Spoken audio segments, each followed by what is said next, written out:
The floor is yours. Thank you. I'm going to bring a very different feel to the evening because, yeah, I can only talk from my personal experience here. So, good evening, everyone. My name is Sue. I hadn't done an introduction because I think Warren was going to.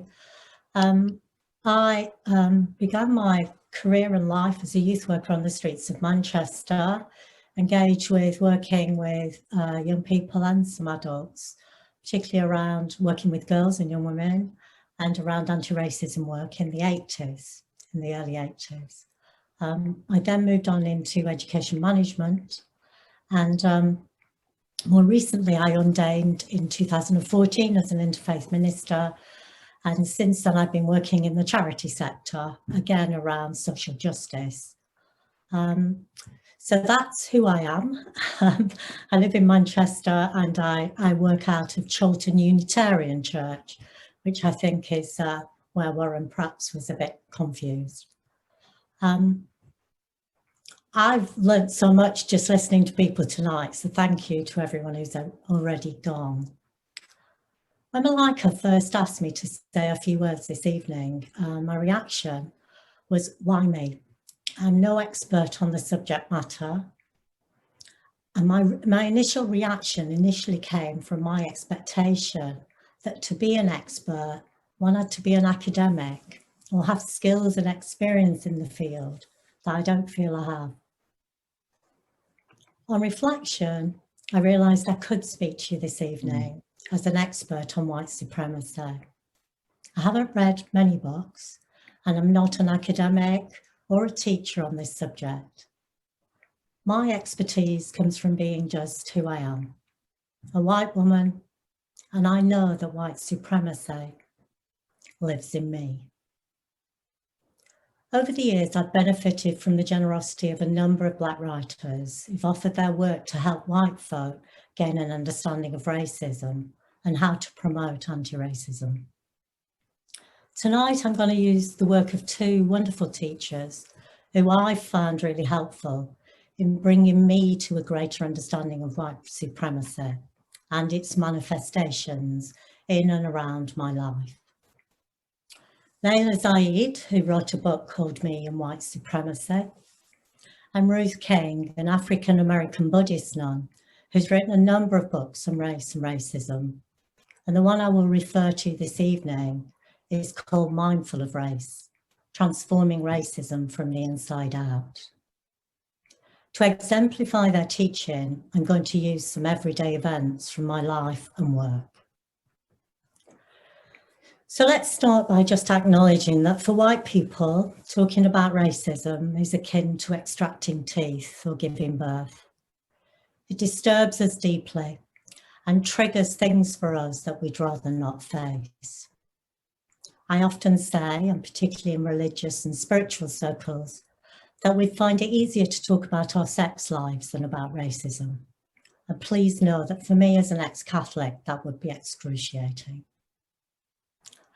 I believe that the reason for this is that acknowledging and sitting with the white supremacists that exists in all of us is the single most challenging thing we'll ever do, and the most important.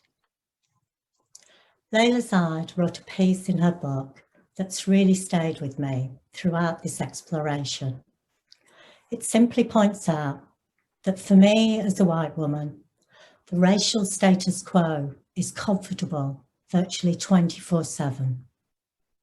Challenging the racial status quo is not. However, if I claim to be a person who believes in love, justice, integrity, and equity for all people, then this work in uncovering my white supremacy is non-negotiable. She ends her introduction to her book saying, "Here's to doing what is right and not what is easy." Ruth King, as a Buddhist, uses a focus of mindfulness and self-care in order that we can explore our white supremacy safely. She says, "We grow wise when we become more curious about the nature of our disturbances through an examination of our habits, our history, and our heritage. By exploring our feelings, behaviour, and expectations, we discover that we don't have to hold on to our stories to learn from them. She starts each workshop in a particular way, her anti-racism workshops, and I wanted just to share this with you tonight. She says, and I say, if I didn't belong to you, I wouldn't be here. If you didn't belong to me, you wouldn't have come. Your heart and my heart are old friends.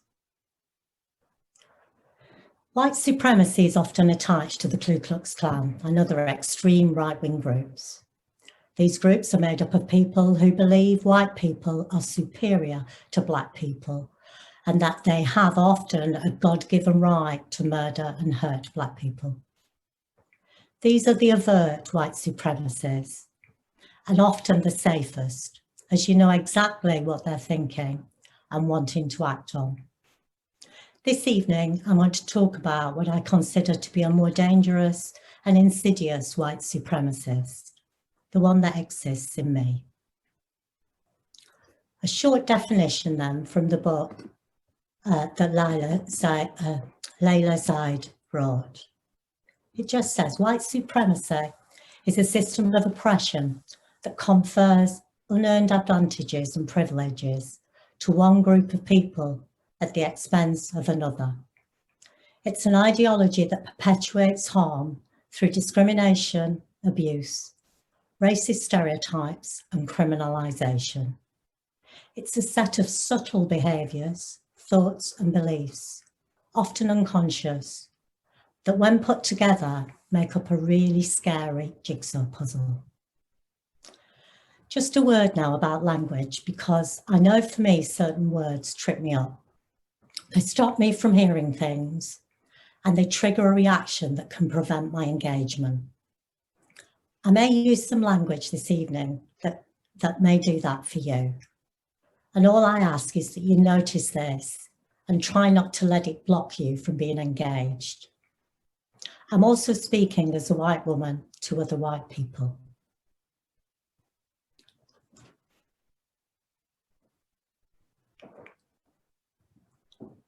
White supremacy can be seen through exploring our relationship to white privilege, white fragility, white silence, white exceptionalism, white superiority, colour blindness, racist stereotypes, tone policing, tokenism, and saviorism, to name but a few. I'm going to offer you a few examples of how this has shown up for me. On June the 6th this year, I went into Piccadilly Gardens for the Black Lives Matter March. In many ways, this is no great event, as I have always protested in one shape or another. However, this time I had thought about COVID, and indeed if I should leave it to the young people, because I knew they'd attend and they'd show their support for Black Lives Matter. But as often is the case for me, I felt it was more important to show up. As I stood on the edge of the gathering, an old friend approached me, a friend I did some anti-racism work with in the 80s, and we started to have a socially distanced chat. We were thrilled to see each other in the flesh, as it were. Eventually, we got on to George Floyd and the rise of Black Lives Matter and all the events that were happening in the world. We stood there for a good time chatting on. As I was turning to head home, my friend simply said to me, "Wake up, sister." And in that moment I froze. I realised what she had witnessed in me was a white woman who had fallen asleep. This is what both Layla Zaid and Ruth King call white apathy. I can fall asleep because the racial status quo is comfortable for me. This shock literally woke me up. And since then, I've been listening and witnessing the reality of life for my Black friends and colleagues in 2020. To wake up is probably the first step in starting to understand white supremacy, because I fall asleep time and time again. Remember what Layla Zaid says, As a white person, the racial status quo is comfortable virtually 24/7. Challenging this status quo is not. This recent wake up then starts to alert me to hearing things I've previously not heard or ignored. Two things happened. A few days later, World at One on Radio 4 had a brief piece on slavery. The young woman who was talking said it was not until 2015 that the national debt that had been raised to pay individual slave owners was settled. To celebrate this, the Treasury had tweeted the following message: "Well done to the British public, you've finally abolished slavery." I don't know what shook me most. The fact that my taxes and that of everyone else's had been paying off this national debt that had benefited the slave owners, or that some civil servant in the Treasury thought a tweet like that was a good idea. I went off to investigate, and I found out, and I apologise because many of you probably already were aware of this, but the amount of money paid to slave owners to release the Black people they held captive amounted to 40% of GDP at the time. And it did indeed take until 2015 before this debt was paid in full. I also discovered that many of the names I had grown up with, the great philanthropists of the 20th century and of the north of England, had made their money through slavery and through the payout from the government. Many of these great philanthropists were given a seat in the House of Lords, became peers of the realm, and their descendants remain in these seats, which are passed down the family line and are called hereditary peers.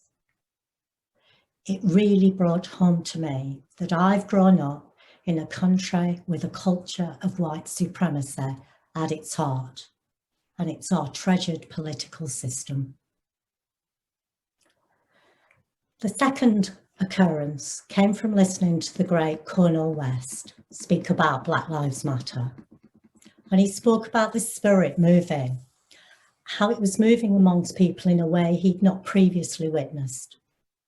He said he'd never seen so many white people open to seeing the world through the lenses of Black people. I too felt that excitement as lots of events and activities popped up online, and many Black people came forward and spoke about their experience of racism.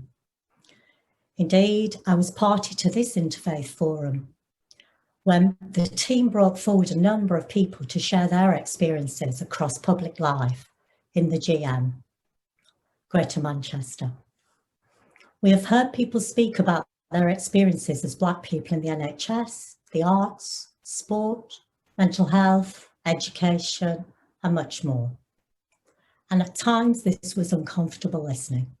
Hearing Black young people talk about their treatment at the hands of the police, and indeed how our very own Reverend Malika was abused by the Cheshire Police Force.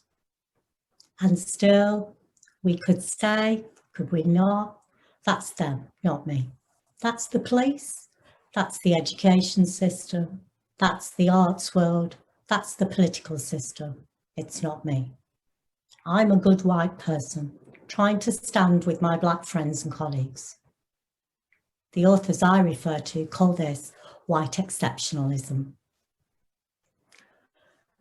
Well, sorry, it is our problem, because as long as Black people continue to be subject to such experiences, and I'm seeing and hearing this, I'm allowing a system to exist that is based on white supremacy, because it starts in each of us. White privilege, a term used in relation to white supremacy, is being used quite a lot at the minute, and I wanted to share with you now a recent event that highlighted how this works. At the time, I was a manager in a small national charity.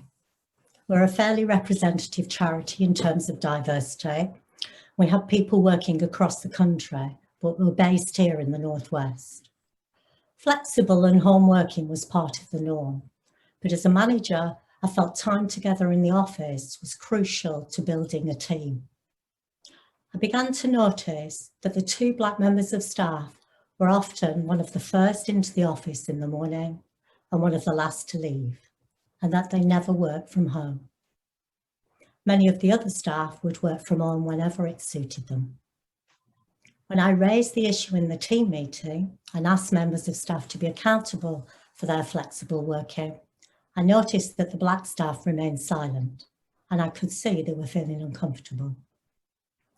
I spoke to them individually, and they told me independently that they would always make sure they did their hours of work in the most overt way so everyone could see they were working their hours, and they would never be questioned about that.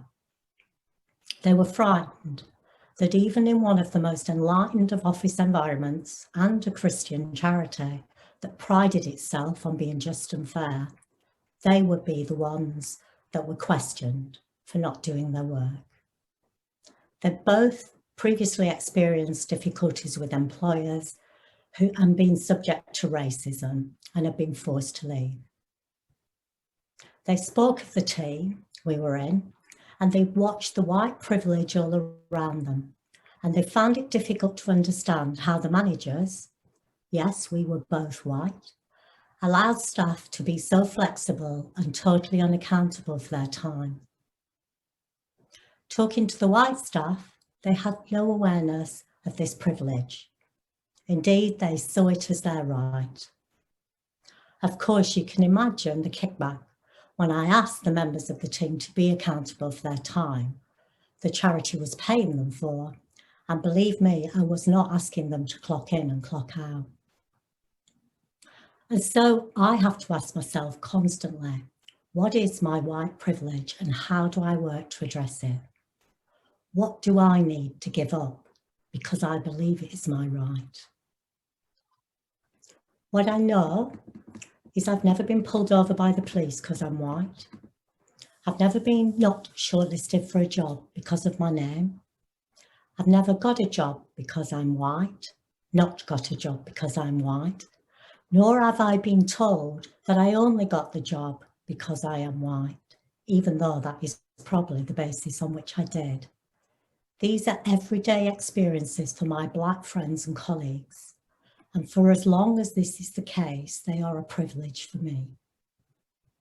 I wonder, can we start to ask ourselves where we are privileged? And the biggest challenge of all is how to refuse some of this white privilege.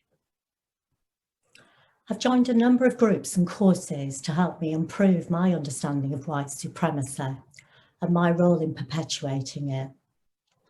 After a few weeks, I started to see a pattern with us white folk. We started to play the victim. In one of the workshops I attended, I noticed that the minute the black woman who was leading the session started to talk about self-care, the white people started to collapse. We became more vociferous than at any other point in the workshop. We were saying, it's so hard, it's wearing, it's too challenging for me. I'm tired. I feel like I'm being attacked. It was like witnessing a chapter of Layla Zaid's book come alive. White fragility, fully operational. Now, I'm not denying that this isn't hard work. It's hard work. I find it really tough. But we have to keep in mind that black people can't be fragile when facing racism every day. They can't not be alert. They can't not experience the racism we inflict because we're too fragile to do the work needed to address what is inherent in me and you. And so we must stay awake and learn how to step into, not out of, uncomfortable situations. Learn from them and change. I'm learning here. I am on a journey to stay awake and to understand my role in white supremacy and how it plays out. The expertise I have comes from being white. I actually don't need anything else. I just need to keep listening and learning, and more importantly, risking and acting on what I'm learning. I'm going to finish now because I know I've run over my time. But can I just finish with some words from Layla Zaid? Because she says, and I think it's a really important piece, I invite you not to run away from the pain, but to allow it to break your heart open. Superficial attempts to heal racism, like colourblindness, tokenism, and being a white saviour, protects you from having to feel this pain. Doing the inner work and going into the truth blasts away all the lies and games, giving you the real opportunity to create change. There is no safety in this work. There is no clean, comfortable or convenient way to dismantle a violent system of oppression. You must roll up your sleeves and get down with the ugly and the fertile dirt. Thank you.